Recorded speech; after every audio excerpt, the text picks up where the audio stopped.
did see where the eagles fly, land of the brave where the bullets don't lie. We fought for our freedom with guns by our side. Red, white, and blue, our southern pride. Raise the flag high, let freedom ring from the rolling mountains to the flatlands. We sing, no one can take our rights. Our Second Amendment will defend our land. With every bullet we stand. We were born in the USA, land of the free, with guns in our hands. We'll forever be Southern blood runs deep through our veins. We'll stand tall for America till the end of our days.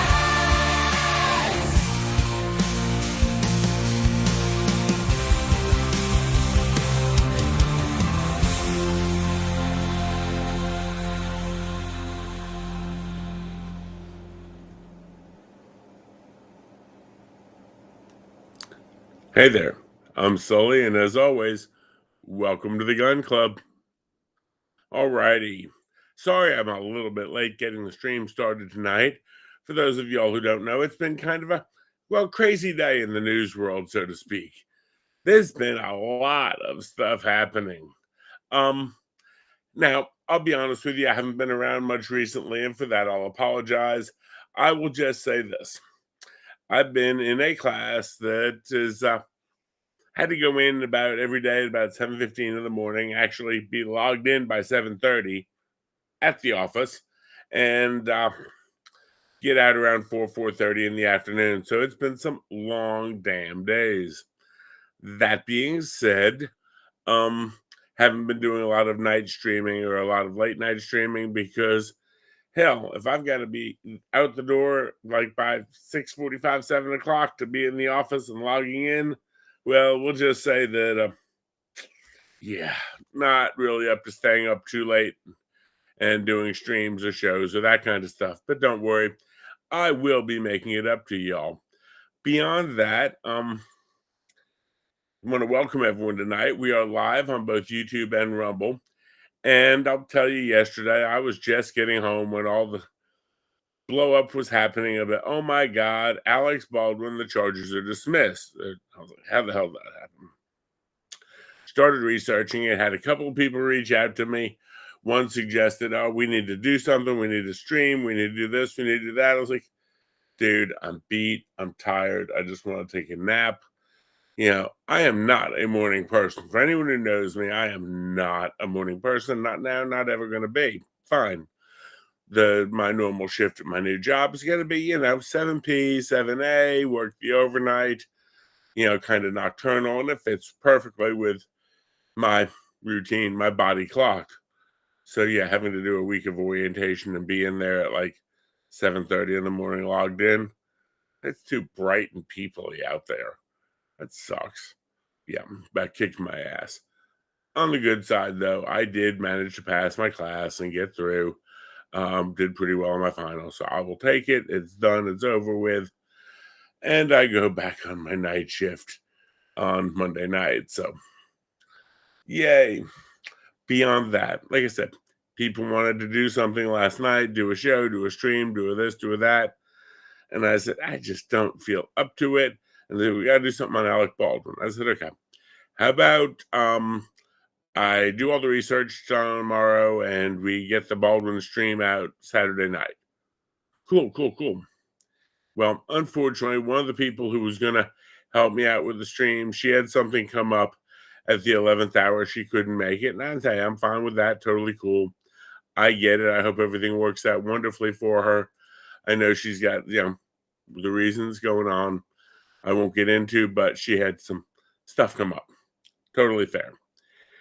And so I was sitting around today doing the prep work, putting together some stuff about the stream for tonight, and something happened. Anyone know what happened? Just kind of wondering, can anybody hear me? Y'all are being like really suspiciously quiet.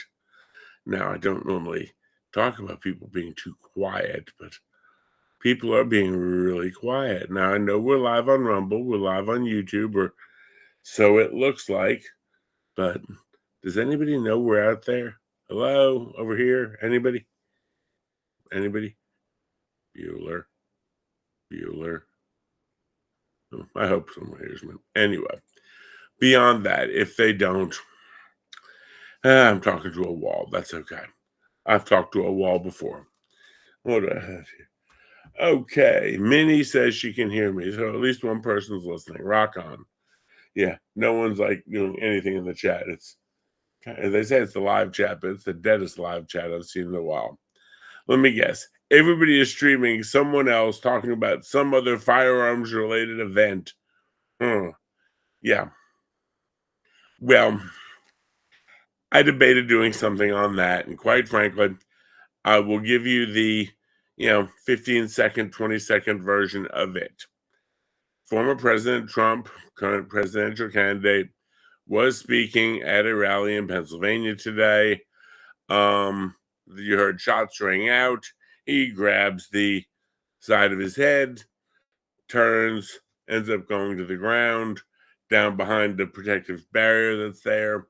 Secret Service and all the suits, of course, swarm the area.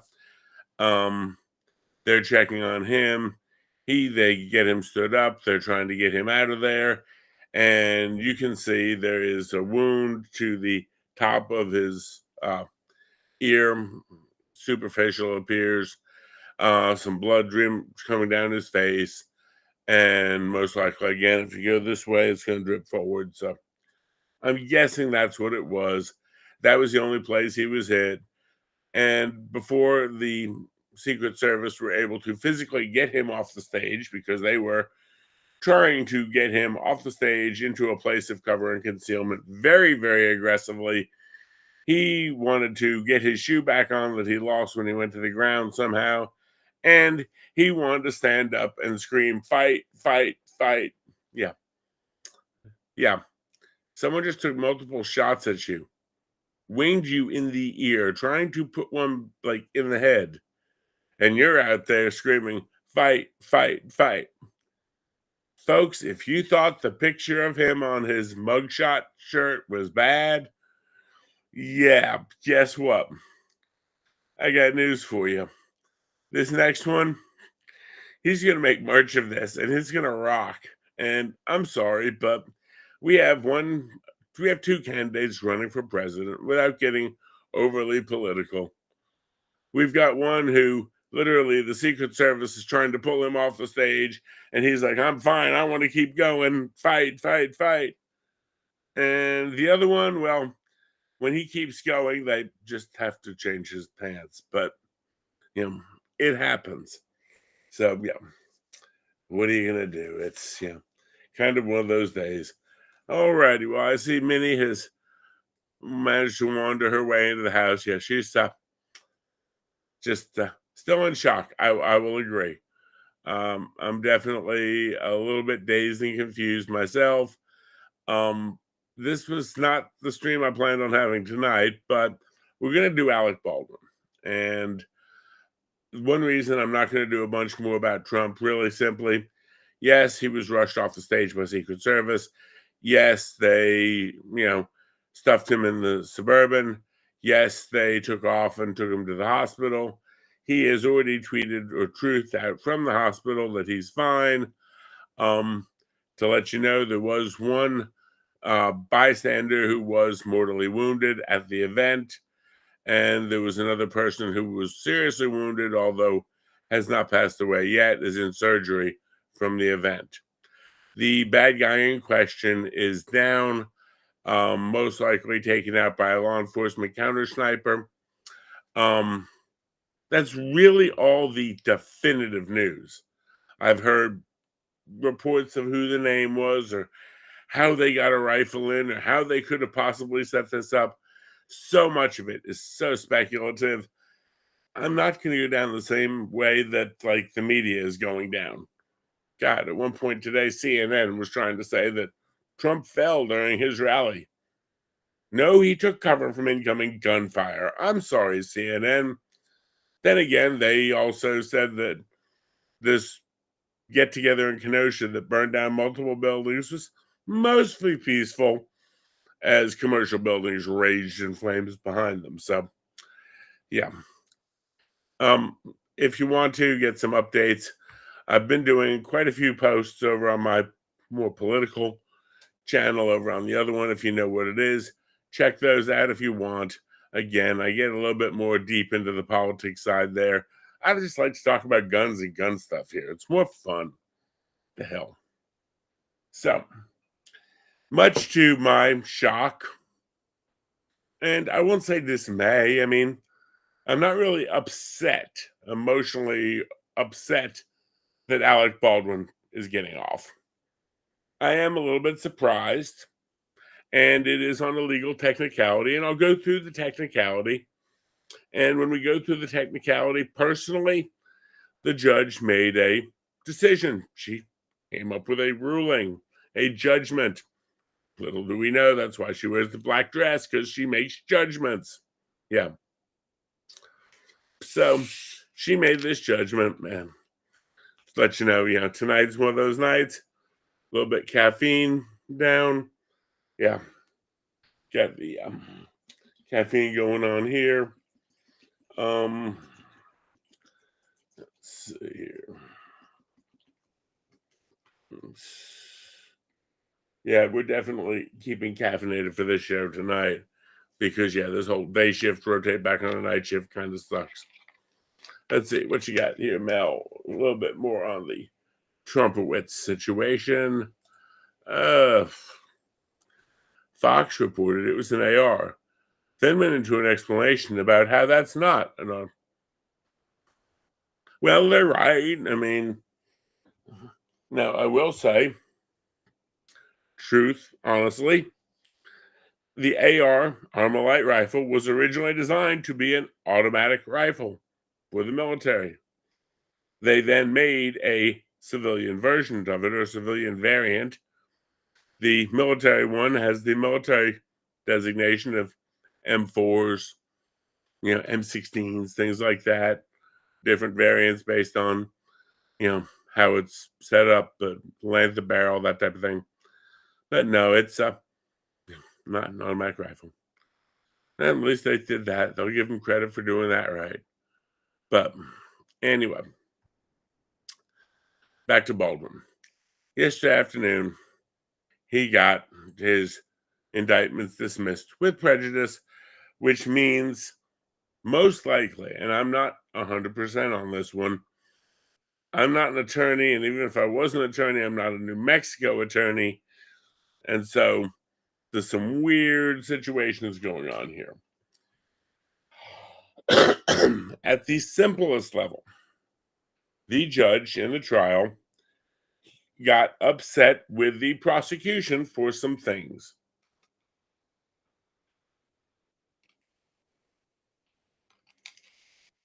Now, we'll back up a little bit. In any trial, it's an adversarial procedure.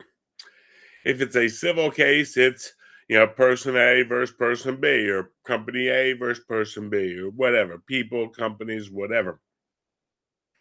In a criminal trial, it's usually the state, i.e., the state of New Mexico against Alexander Baldwin.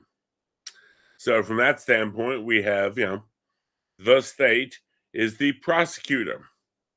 And the prosecutor and the sheriff's office and anyone on that side of the fence have certain rules that they need to play by, certain things they need to do in order to do it legitimately. All righty, Mary, I see you made it in tonight. Welcome. Yeah, we discussed a little bit on the events in Pennsylvania today, but we're going to try to knock out Alec Baldwin here for a bit. So the state, the prosecutor, has certain burdens, certain things they have to do. One of the things they have to do is turn over any evidence to the defense, to Alec's team, and I will read the exact rulings on it here because it's kind of interesting when you look at how the ruling was. It's called a Brady disclosure, and it comes from the case of Brady versus the state of Maryland. It refers to the holding of Brady's case that, basically any material that the prosecution discovers that turns out to be exculpatory or not incriminating or anti-incriminating. And let's see, best advice of it is, they're charging me with robbing a store, and they talk to someone down the block, and someone says, "Man, Sully couldn't have done that." No, I know. Chris been talking about doing that. Chris been telling everybody he held up that store. I don't even think Sully was around that weekend. Chris been telling everybody he robbed that store and he shot that clerk. Well, if they come up with that, that would be something to discredit the witnesses against me, something that could prove that I didn't do it. Let's say they look into it a little bit, and sure enough, they find the gun that was used to rob the store and the ski mask, and it was in Chris's house. They would have to tell my side, my defense attorney, these things because they would tend to prove me innocent. It's exculpatory evidence, things that would tend to exculpate me. Well, there was some evidence that the sheriff's department, Santa Fe Sheriff's Office, and the prosecutor had that was not turned over to the defense. And the decision was made by prosecutor Carrie Morrissey not to turn this information and this evidence and the knowledge about this evidence over to the defense. Now, what is this evidence? Well, about 3 months ago, a gentleman by the name of Teskey, who is also in the firearms armorer business, came to the sheriff's office, walked in unexpected, unannounced, and brought in some ammunition, 45 long Colt rounds. And he said, you may want to look at these because they could be related to the shooting. Well, they took them in. They got a statement from him. He had been dealing with, Hannah Reed and Seth Kenny, who was from PDQ Props and all this stuff. And he was all in the network. And he thought these could be the same rounds as the ones that actually were in the guns when Helena Hutchins was shot. Well, Sheriff's Department vouchered them in and took a report, took a statement from him, and vouchered it in under a different case number. Okay. Theoretically, probably should have been vouchered in as an exhibit in the same case. But, okay, let's just follow through here.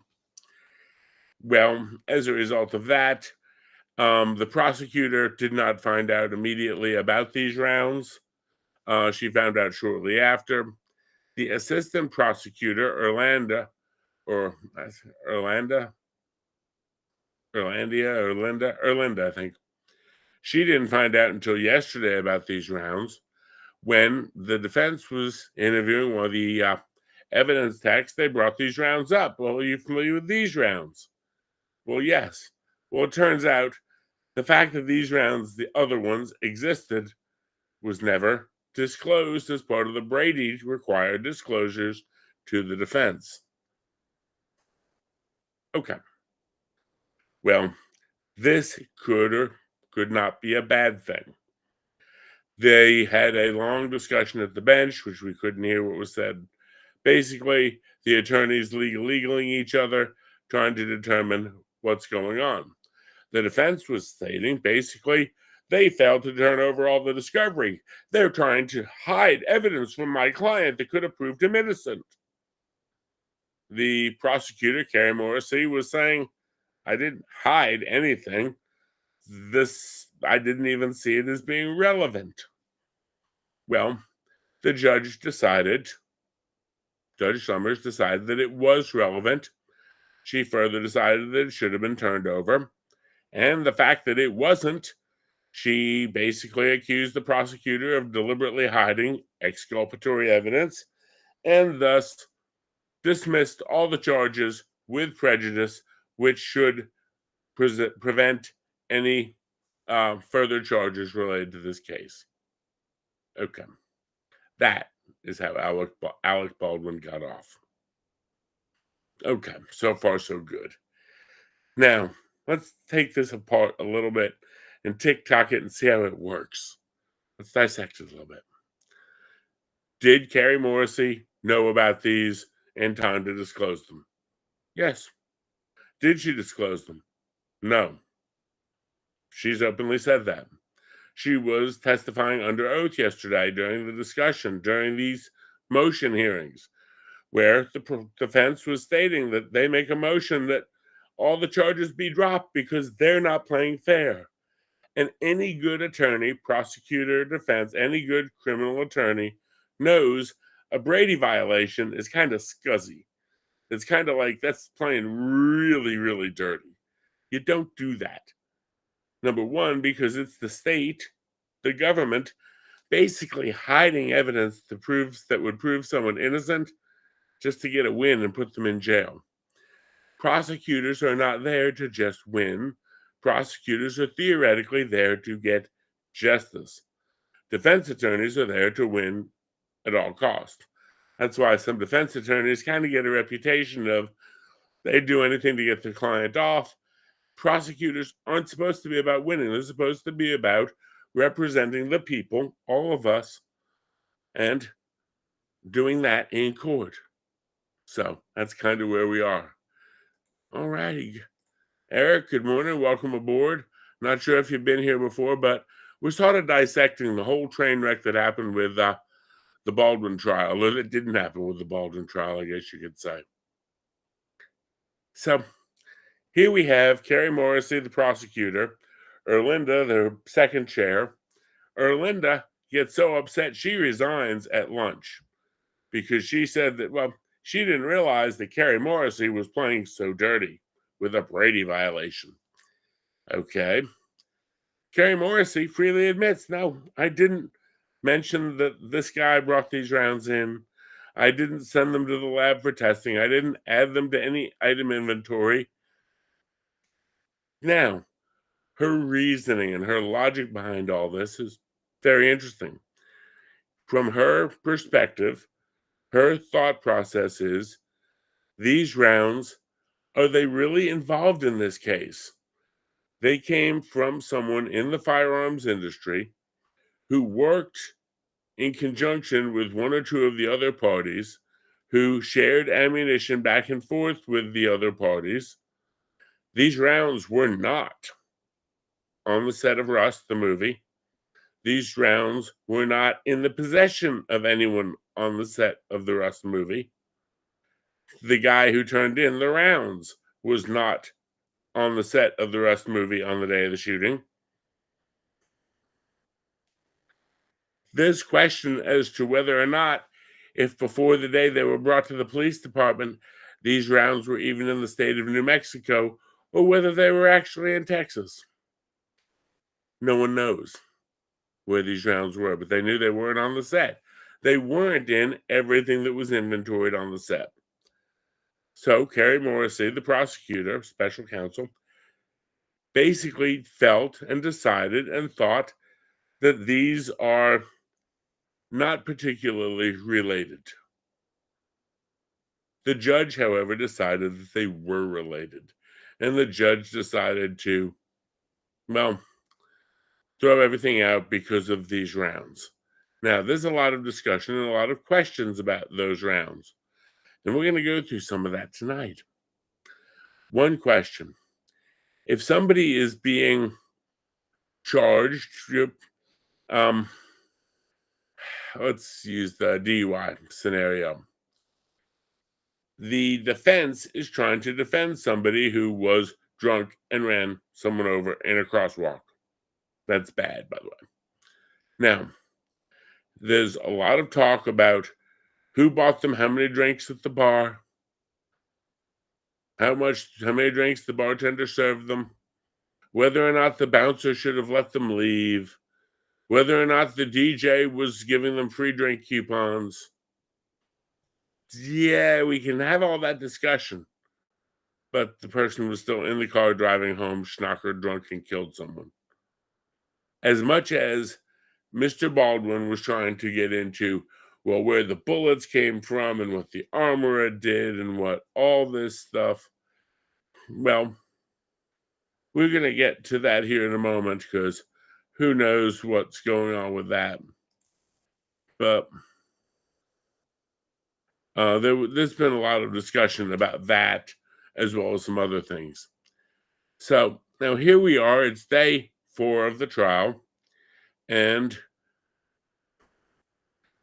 the prosecution, the defense, brings up early in the morning on day 4 these bullets that they were not told about. Yeah, we'll bring up stuff that we were not told about. Huh, okay. Now we'll go a little further. In our drunk driver, he was overserved at the bar, and yeah, there's some fault to go around. And yeah, the bouncer probably shouldn't have let him, or we'll make it a her. We'll shouldn't have let the her leave. And maybe the guys who were all buying this chick drinks shouldn't have bought her so many drinks, so many shots, one too many chainsaws. Okay, I get that. I get that. Lemon drops, ladies, I know how you get, but okay. At the end of the day, she still got in the car. She still cranked it up. She still put it in gear. And she still mowed down Sister Mary Catherine on the way to church. Yeah, there's the problem. Alec Baldwin's team tried to make this all about everything but the person behind the wheel, or in this case, the person behind the trigger. The fact, again, in our drunk driving example, the fact that, our girl filled up her car the night before at the Speedway gas station really doesn't matter. The fact that she put high test in it instead of regular really doesn't matter. The fact that someone came in 3 months before this trial. Now, you can look back on our timeline. He's been indicted a long time. Someone came in between the end of the Hannah trial and the start of this trial with some ammunition that could be related, quote unquote. Alec Baldwin was indicted for this shooting without this ammunition even being known about or in the state of New Mexico, and was already indicted. Does this ammunition play any role in this? So now I'm going to read the standard.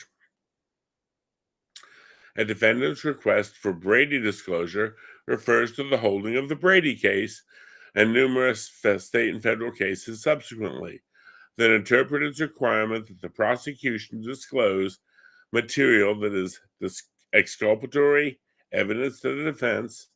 Exculpatory evidence is material if there is reason to believe that the conviction or sentence would have been different if they had been disclosed.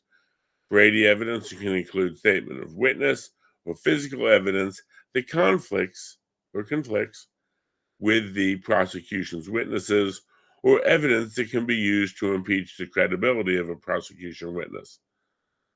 That's what Brady stuff is.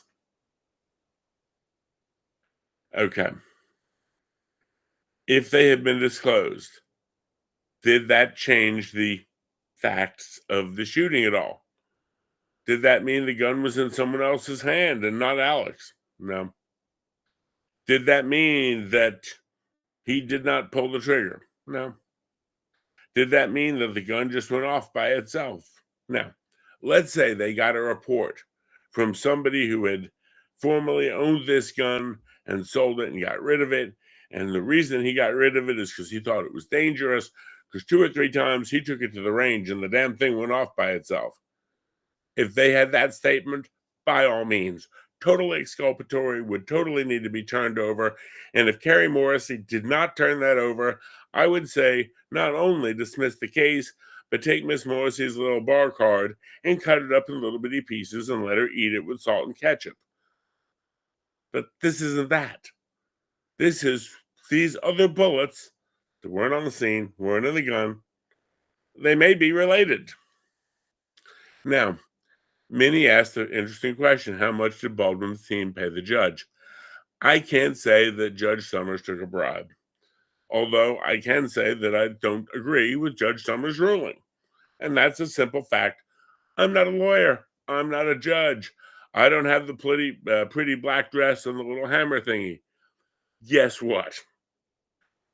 There's quite a few lawyers who, again, their first reaction is, well, if it's a Brady material matter, it should have been disclosed. And I'll agree if it is exculpatory evidence, if it's related.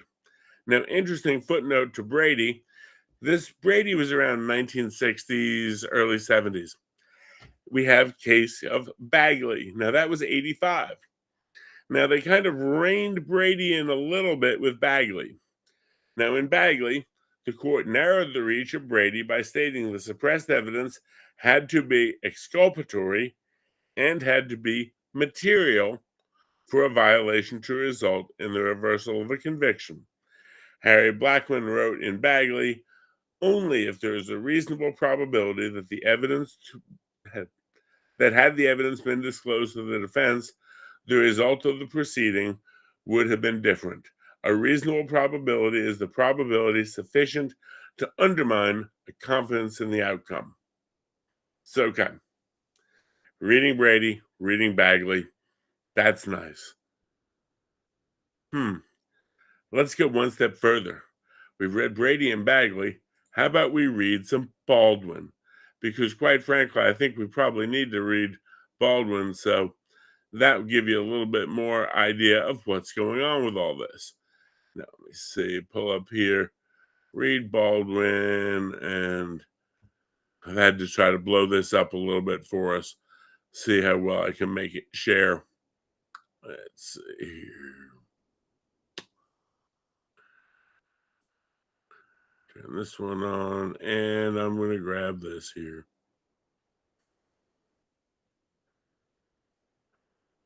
Well, thank you, Minnie. I'm sure Carrie Morrissey would love to hear from you. Not being sarcastic, just fact of life. I pulled this up and I clipped it so I can make it a little bit more legible for y'all. And I'm going to get my ugly mug off camera here so we can do this. Let's see. Alrighty. Now it's interesting. Minnie here, she's our legal wizard in the world. So she says, what I've described is not Brady material. The prosecution is not obligated to turn over all evidence, only exculpatory evidence. This case should never have been dismissed.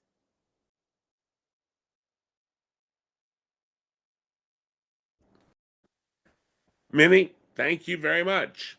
I agree with you. And Andrew Bronca agrees with you.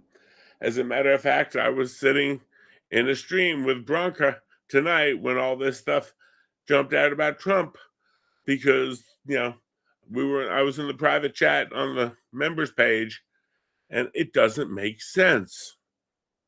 Here are the charges. They were charging him with involuntary manslaughter on either of these two theories. One theory on the top is he negligently used a firearm on about October 21st, 2021 in Santa Fe County, state of New Mexico at Bonanza Creek Ranch, located at 545 Bonanza Creek Road, Santa Fe. The above-named defendant did cause the death of Elena Hutchins in the commission of a negligent use of a firearm, which is an unlawful act that does not amount to a felony. And, basically resulted in her death. Or the alternate theory they presented in the indictment is that he, above-named defendant, did cause the death of Elena Hutchins by an act that was committed with the total disregard or indifference for the safety of others, and that the act was such that an ordinary person would anticipate that death might occur under the circumstances. Okay. Those are your, sort of share outs on it. Now, if we look at those two items there, does either one of them address anything or give a rat's ass about where the bullets came from, who made the bullets, what kind of bullets they were, what kind of casing they were, what color they were? Does this issue or this situation have anything whatsoever to do with those are the charges. If the prosecution, Carrie Morrissey, can prove A or B, either of those two counts, Alec Baldwin would be guilty of involuntary manslaughter by either negligent use of a firearm or performing something without due care and circumspection.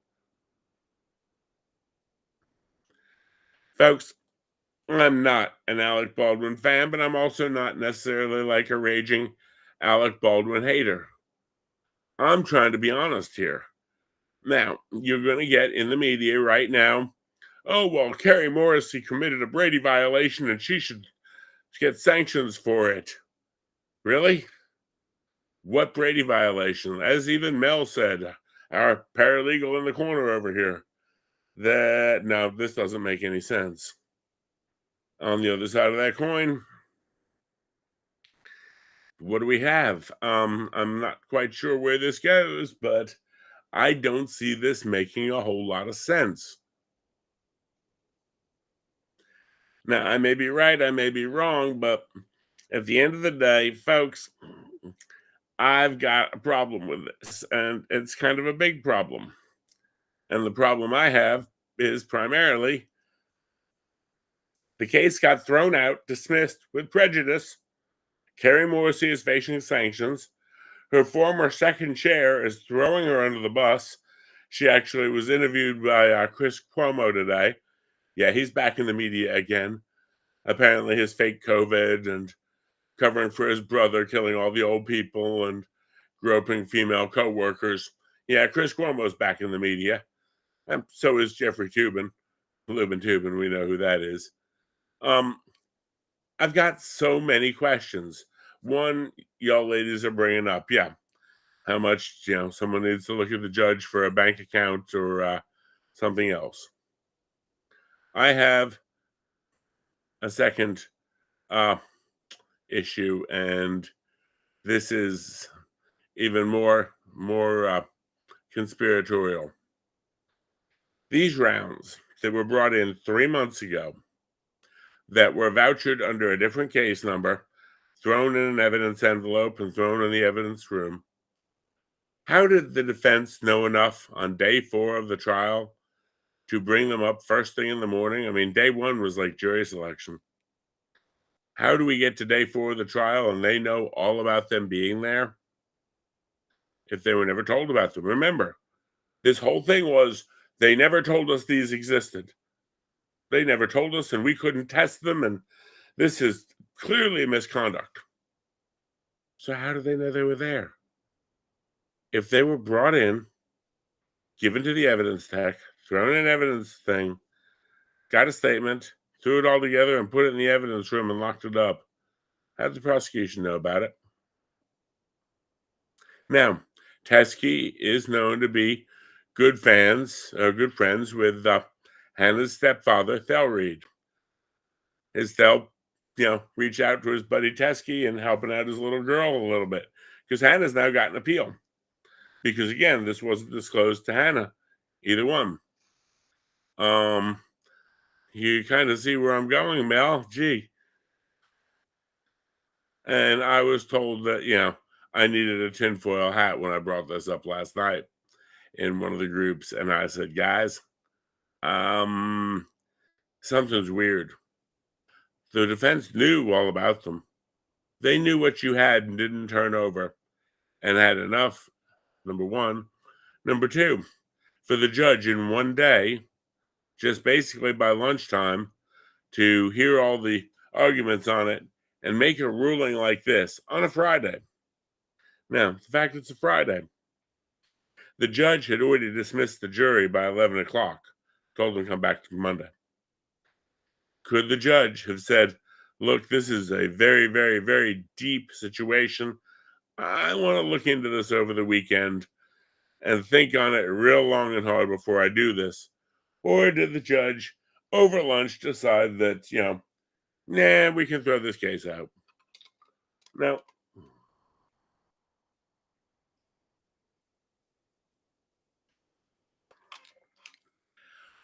This judge played it very straight and had a pretty good rep from the Hannah trial. Same judge. The judge had been the one who had ripped the prosecution 2 or 3 times in the lead up to all this. Everyone was thinking that the judge was playing it straight, the judge was being straight up and legit.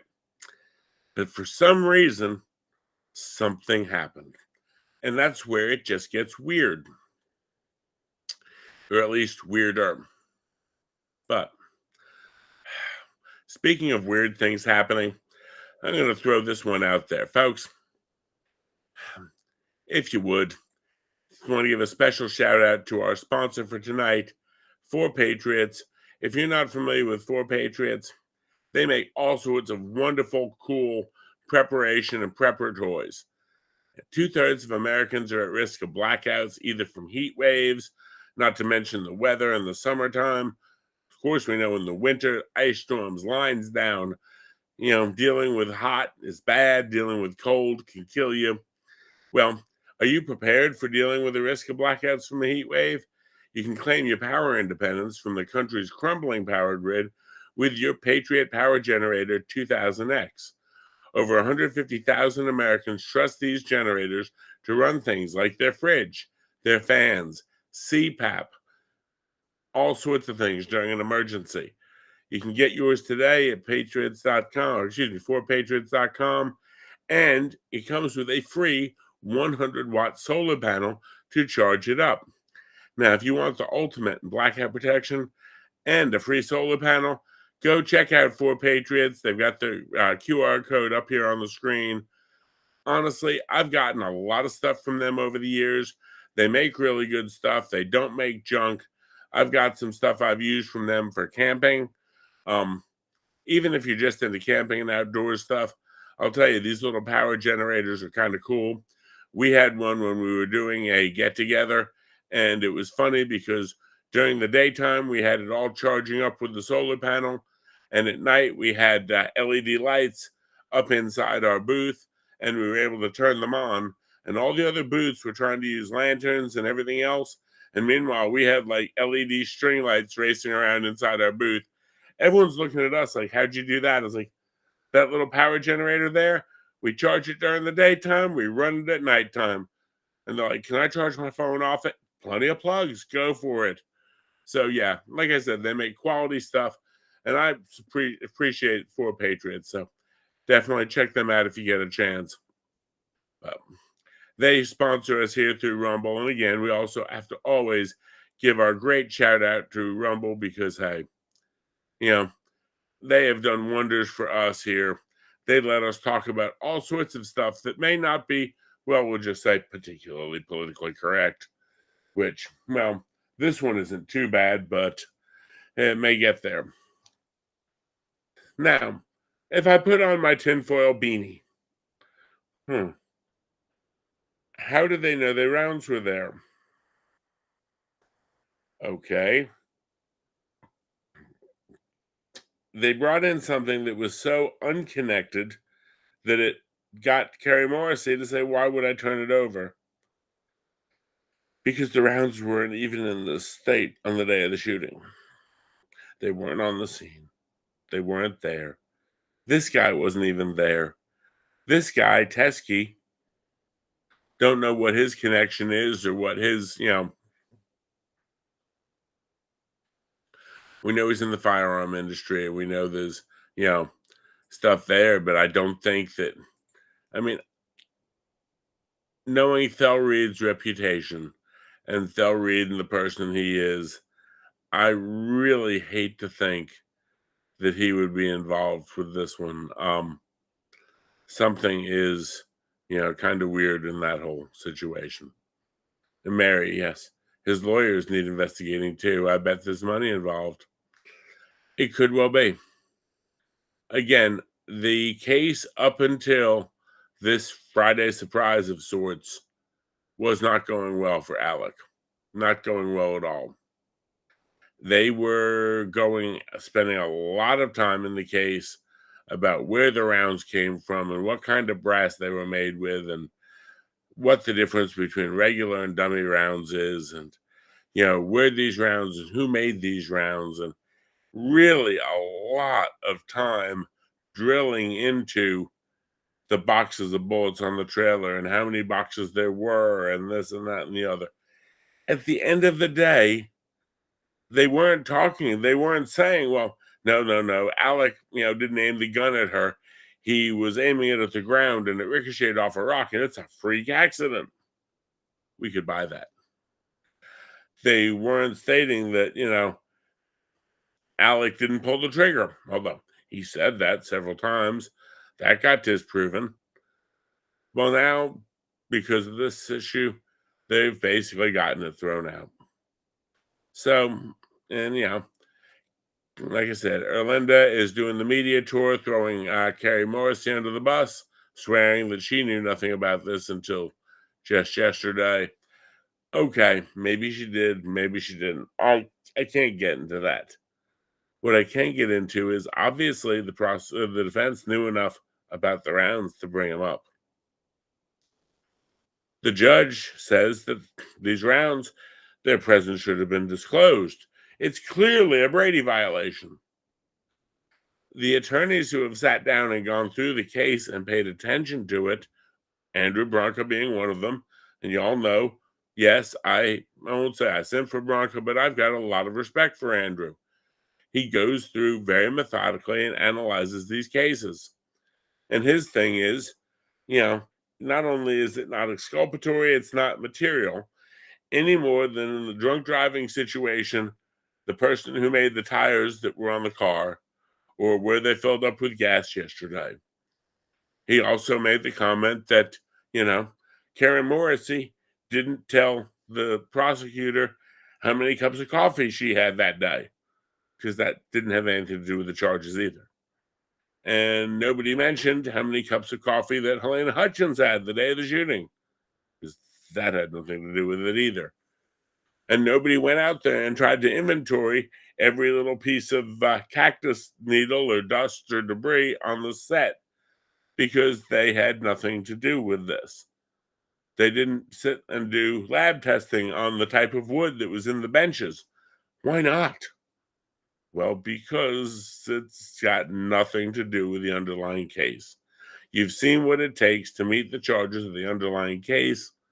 You now know what the whole situation with the Brady discovery that wasn't done was. You tell me, folks, in the chat, does this think like putrid milk out in like a New York City subway car? I mean, I don't get it. Because again, the judge had been pretty straightforward, pretty by the book. And her ruling on this, to me, when she was explaining it, she glossed right over whether or not this is material. She came out and said, well, it should have been disclosure at this late moment clearly, throws the whole trial out. Why? Well, because the defense doesn't have time to test these new bullets what are we testing them for? The bullets. What? I mean, we know that whatever shot Helena Hutchins was a real bullet because, they pulled the slug itself out of Joel Sousa. The one it went into after it went through Helena Hutchins' lung, spine, lung, and out the other side. Yeah. So there is how Alec got off. And to me, it's a crying shame, but it says something else. And it talks about, he had a legal dream team. And when you look at a legal dream team like that, they were able to basically overwhelm the prosecution into the point that they made a mistake. Now, when we look in the deepest end of it, we get into Blackstone's formulary. Now, if you're not familiar with Blackstone, he was in England in about the 1700s, and Blackstone was involved in the justice system, but I don't think as a lawyer.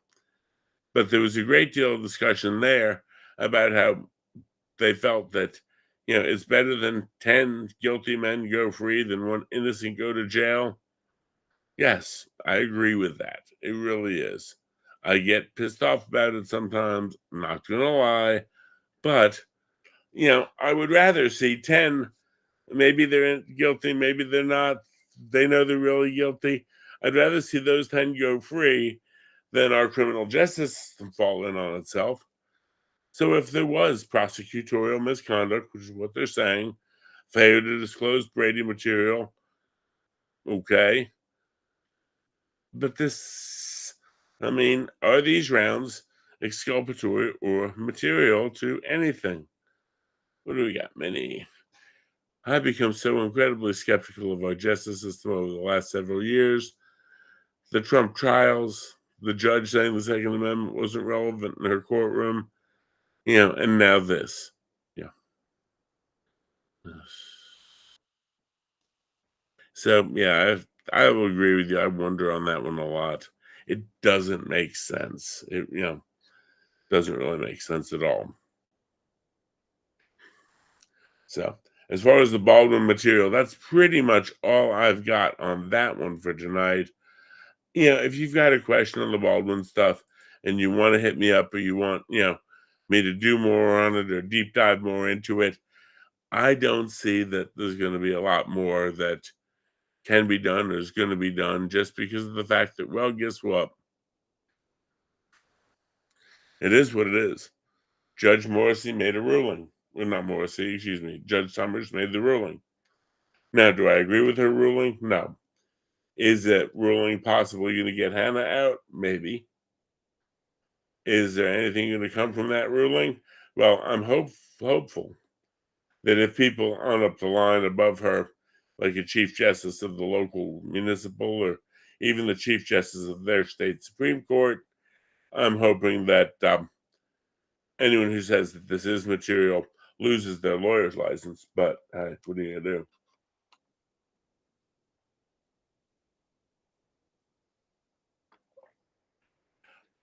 You know what? Carrie Morrissey didn't, tell Alec Baldwin what she had for breakfast that morning. The little redhead sheriff's department corporal, when they had her on the stand, they were running her through the ringer about why they hid these bullets. And she said, I found out about them like this morning.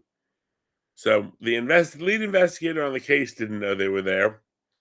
Someone came in, talked to someone who wasn't involved with the case, vouchered these items in, didn't even put it under the right case number, put it on another case number. But that was enough to get out. And it goes to show that maybe sometimes there are two tiers of justice. Maybe, does money buy a better verdict? Now, that's something we can always discuss. But, if you would, please make sure you're giving a thumbs up. You're giving us a like. We always need that. Trying to build the channel, stay in the algorithm as much as we can. But, yeah, as far as this, I don't have the, fancy hammer and the pretty black dress. But on the other side of that coin, I don't think there's anyone here in the chat who would say that, they think that was a great ruling because clearly the bullets that weren't on scene, weren't on the gun, weren't even in the state. Clearly, those are relevant. No.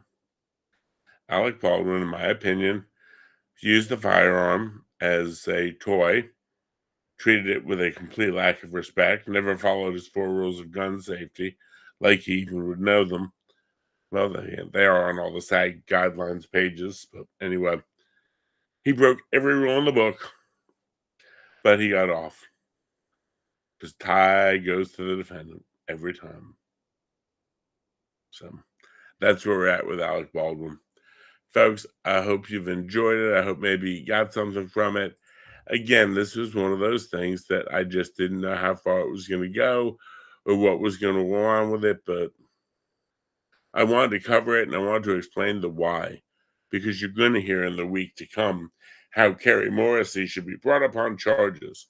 And that's another thing. They tried to ask Carrie Morrissey in the whole time when she was testifying about why she did or didn't, do anything or tell anyone about the rounds. They were also stating, well, we have witness reports that you had called, Mr. Baldwin a pompous prick or a pussified asshole or name the firm. Now, she denied all of it. Well, she denied calling him that. I don't think she denied that he is. But anyway, if she can be honest about that, she's being honest about anything. So, alrighty. Questions, comments, observations? Yeah. Well, if not, folks, I've enjoyed it. Hope you have a wonderful weekend. Safe, happy, healthy, of course. Please be careful using firecrackers, fireworks around kids, because that don't work out real well sometimes.